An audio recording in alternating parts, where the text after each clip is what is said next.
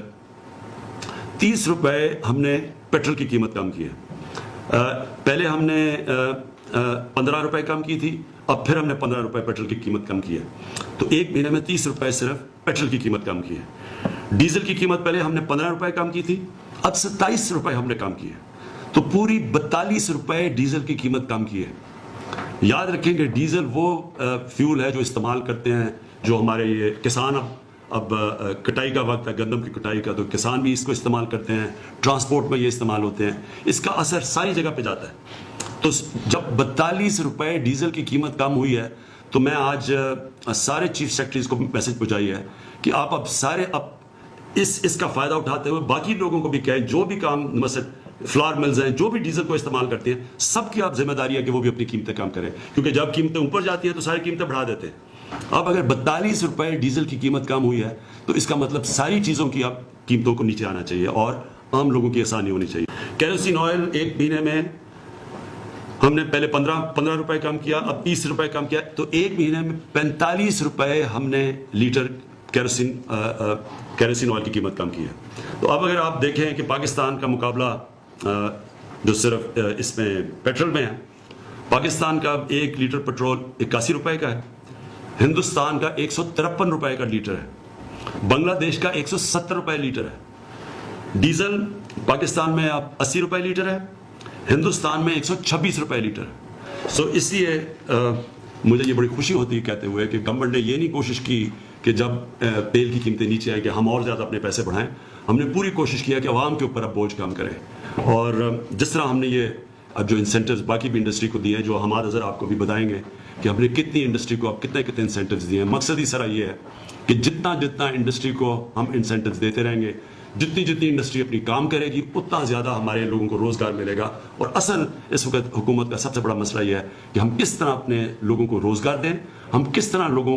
کا بوجھ کم کریں. یہ جو کرونا وائرس کے لاک ڈاؤن کی وجہ سے ساری دنیا میں مسئلہ آیا ہوا ہے. حماد سے پہلے میں چاہوں گا کہ ثانیہ نشتر آپ کو ذرا صرف یہ بتا دیں کہ اب تک ان کے احساس کیش پروگرام کے کیا حالات ہیں, اور اس کا بھی بتا دیں کہ یہ جو ہم نے آج نیا پورٹل اناؤنس کیا ہے اور جس میں نئی ویب سائٹ دی ہے ان لوگوں کی رجسٹر کرنے کی جو کرونا کے لاک ڈاؤن کی وجہ سے بے روزگار ہوئے. اب آخر میں میرے پاکستانیوں, دیکھیں سب سے پہلے جو آج جس کی مین وجہ جو اس میڈیا ٹاک کی وہ یہ کہ جو کرونا کی وجہ سے جو لاک ڈاؤن ہوا اس کی وجہ سے جو لوگ بے روزگار ہوئے اس کا ایک آج ویب سائٹ اناؤنس کی ہے. آپ نے دیکھ لیا کہ جو ویب سائٹ ہے وہ ہمیں خوف ہے کہ ہر کوئی نہیں اس کو اپنا نام اندراج کر سکے گا اس کے اوپر, لہٰذا اس لیے والنٹیئرز کو میں کہہ رہا ہوں کہ ان کی مدد کی جائے. جو ہمارے جو ٹائیگر فورس ہے, میں ان کو یہ کہتا ہوں کہ ہر یونین کاؤنسل کے اندر اپنا ڈیسک بنائیں اور اس ڈیسک کے اوپر خود جا کے ان لوگوں کو ان کے نام اندراج کروائیں یہ جو لوگ متاثر ہیں، کیونکہ پھر سے ہر کوئی اس طرح کا جو ابھی ثانیہ نے بڑی تفصیل دی کہ ویب سائٹ کے اوپر جو ہمارا جو ایڈریس ہے اس کے اوپر ہر کوئی وہ ڈیٹیلز خود نہیں بھر سکے گا، لہٰذا ہم ضرورت پڑے گی والنٹیئرس کی، اور ہمارے بڑے پڑھے لکھے لوگ ٹائیگر فورس کا بھی حصہ بنے ہیں، وہ سب آ کے ان کی مدد کریں۔ یہ میں آپ کو سب کو یقین دلاتا ہوں کہ جو بھی یہ ہماری یہ احساس کی جو کیش ٹرانسفرز ہے یا یہ جو ہمارا بے روزگار لوگوں کے لیے جو آج پروگرام میں نے اناؤنس کیا ہے، اس میں کسی قسم کی کوئی سیاست بیچ میں نہیں آئے گی، یعنی کہ سیاسی بیسس کے اوپر، لائکس اور ڈس لائکس کے بیسس کے اوپر یہ پیسہ نہیں دیا جائے گا، یہ اسٹرکٹلی میرٹ کے اوپر دیا جائے گا۔ جس طرح اگر شوکت خانم میں کوئی مریض آتا ہے تو کوئی سفارش وہاں نہیں چلتی، وہ صرف اس کا میرٹ کے اوپر فیصلہ ہوتا ہے کہ اس مریض کا ہم علاج کر سکتے ہیں یا نہیں کر سکتے۔ جس طرح کہ اگر کوئی بھرتی ہوتی ہے شوکت خانم میں تو وہ میرٹ کے اوپر ہوتی ہے، نمل یونیورسٹی میں بھی یہی ہے۔ اس پروگرام کے اندر بھی کوئی یہ نہیں دیکھا جائے گا کہ یہ کسی پارٹی کے ساتھ افیلیشن ہے یا نہیں، جو بھی مستحق لوگ ہیں میرٹ کے اوپر ان کی ہم مدد کریں گے۔ دوسری چیز میں یہ کہنا چاہتا تھا کہ ہم نے پوری کوشش کی ہے، کسی گورنمنٹ نے اتنی کوشش نہیں کی کہ اپنی انڈسٹری کو اتنے زیادہ ہم انسینٹیوز دیں، اپنی کنسٹرکشن کو۔ ابھی ہمارے اسمال اور میڈیم انڈسٹری کو جس طرح کی پاکستان کی تاریخ میں پہلی دفعہ ایسے انسینٹیوز دیے گئے، یہ کبھی پہلے نہیں ملے۔ کوشش یہ ہے کہ ہمیں پتہ ہے کہ یہ تو ایک شارٹ ٹرم ہے، یہ جو ہم کر رہے ہیں تو تھوڑے عارضی طور پہ ہم مدد کر رہے ہیں متاثرین کی، لیکن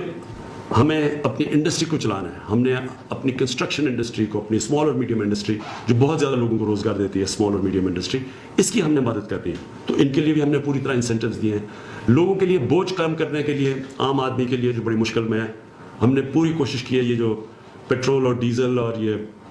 کیروسین آئل، ان کی ہم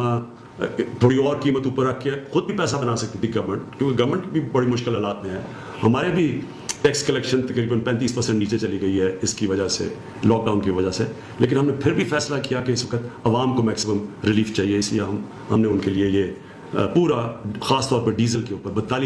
42 روپے لیٹر ڈیزل نیچے آیا ہے، جو کہ سارے برِ صغیر میں سب سے کم قیمت ہے، تاکہ سب شعبوں کو فائدہ ہو اس سے۔ آخر میں سب کو یہ کہنا چاہتا ہوں کہ دیکھیں یہ جو کرونا وائرس ہے یہ ہمارے ساتھ 6 مہینے چلتی ہے، کوئی کہتا ہے کہ 6 مہینے کے بعد ویکسین آئے گی، کوئی کہتا ہے 1 سال کے بعد آئے گی، ہم یہ نہیں جانتے، لیکن ہمیں یہ پتہ ہے کہ کم از کم اگلے 6 مہینے 1 سال تک ہمیں اس کے ساتھ رہنا پڑے گا۔ تو ہم نے اس کے ساتھ جو رہنا ہے اس میں بڑی حکمت کی ضرورت ہے، عوام بھی اپنی حکمت استعمال کرے، گورنمنٹ پوری کوشش کر رہی ہے، ہر روز بیٹھ کے ہم اسیس کرتے ہیں سچویشن، لیکن اس میں عوام کی شرکت کی ضرورت ہے۔ آپ کو پوری طرح اس کے اندر جتنا آپ اپنا ڈسپلن شو کریں گے، جتنی آپ ذمہ داری شو کریں گے، جتنی عوام اس کے اندر شرکت کرے گی اور گورنمنٹ اور عوام مل کے، اتنا ہی ہم بہتر مقابلہ کر سکیں گے۔ اس لیے جو سوشل ڈسٹینسنگ کا جو لفظ استعمال ہے کہ آپ نے خود ذمہ داری سے اپنے اندر فاصلے پیدا کریں، خود ذمہ داری سے دیکھیں کہ اگر گورنمنٹ آپ کو موقع دے رہی ہے کہ آپ روزگار لینے کے لیے آپ کنسٹرکشن انڈسٹری یا باقی انڈسٹری میں جائیں تو اپنے ماسک پہن کے جائیں، احتیاط پوری کریں۔ اور پھر یہ جو ہمارے جو لوگ جن کا پازیٹیو ٹیسٹ آ جاتا ہے، مثلا جب جو ٹیسٹ ہوتا ہے کرونا کا جن کا پازیٹیو آتا ہے، ہمیں پتہ ہے کہ زیادہ تر لوگوں کو کوئی اس کا اثر ہی نہیں ہوگا اگر پازیٹیو ٹیسٹ ہو۔ یہ بھی ہے کہ تقریباً دنیا میں 5 سے 6% لوگ جن کو کرونا وائرس ہوتی ہے ان کو ہی ہسپتال جانا پڑے گا، یہ بھی ہمیں پتہ ہے۔ ہمیں یہ بھی پتہ ہے کہ جتنے زیادہ لوگ اکٹھے ہوں اس میں تیزی سے پھیلتی ہے کرونا، شاید کوئی وائرس اتنی تیزی سے نہیں پھیلتی جتنی کرونا پھیلتی ہے۔ تو لہٰذا اگر ہمیں یہ سب کچھ پتہ ہے تو ایک تو ہمیں اپنے اوپر ڈسپلن پیدا کر کے فاصلے رکھنے ہیں، دوسری چیز کہ جو پازیٹیو ٹیسٹ ہوتے ہیں ان کو خود ذمہ داری لے کے اپنے گھروں میں کوارنٹائن کرنا چاہیے۔ میں نے ابھی پنجاب گورنمنٹ سے خاص طور پہ بات کی کہ یہ جو ان کے ہمارے کوارنٹائن سینٹرز ہیں، اس کے اندر جب لوگوں کو لے کے آتے ہیں اور زبردستی لوگوں کو لے کے آتے ہیں، پھر لوگ خوش نہیں ہوتے، پولیس رکھنی پڑتی ہے جس طرح کہ وہ کوئی مجرم ہے جن کو بند کر رہے ہیں۔ ایسا کبھی بھی ایک ذمہ دار آزاد معاشرہ ایسے نہیں چلتا، وہ خود لوگ ذمہ داری لیتے ہیں۔ لوگوں کو پتہ ہے کہ اگر مجھے آج میرا بھی ٹیسٹ ہوا تھا، اگر وہ پازیٹیو ہو جاتا تو میرے پہ ذمہ داری ہے کہ میں لوگوں سے اپنے آپ کو علیحدہ کروں، اور میں جب تک میرا سمٹمز ختم نہیں ہوتے تو میں خود ذمہ داری لے کے لوگوں سے دور ہوں۔ اس لیے زبردستی یہ کبھی بھی ہم لوگوں کے اوپر زبردستی ڈنڈے کے زور سے ہم اس کا مقابلہ نہیں کر سکیں گے۔ لوگوں کو خود ذمہ داری لینی پڑے گی, اور اگر کسی کا ٹیسٹ پازیٹیو آتا ہے تو وہ خود فیصلہ کرے کہ اسے کوارنٹین کرنی ہے, اور اگر گھر جائے تو اسے پتہ ہونا چاہیے کہ اس کے بوڑھے ماں باپ یا گھر میں کوئی بیمار ہو, ان کی جانوں کو آپ خطرہ ڈال رہے ہیں. آپ کو تو خود خطرہ نہیں ہوگا, لیکن بوڑھے لوگوں کے لیے اور بیمار لوگوں کی آپ جانوں کو خطرہ ڈال رہے ہیں. اس لیے اپنی ذمہ داری لیں تاکہ یہ آپ اور لوگوں کی جانیں خطرے میں نہ ڈالیں. میں پھر سے اپنی قوم کا اب تک شکریہ ادا کر رہا ہوں کہ مجھے پتہ ہے بڑے مشکل حالات میں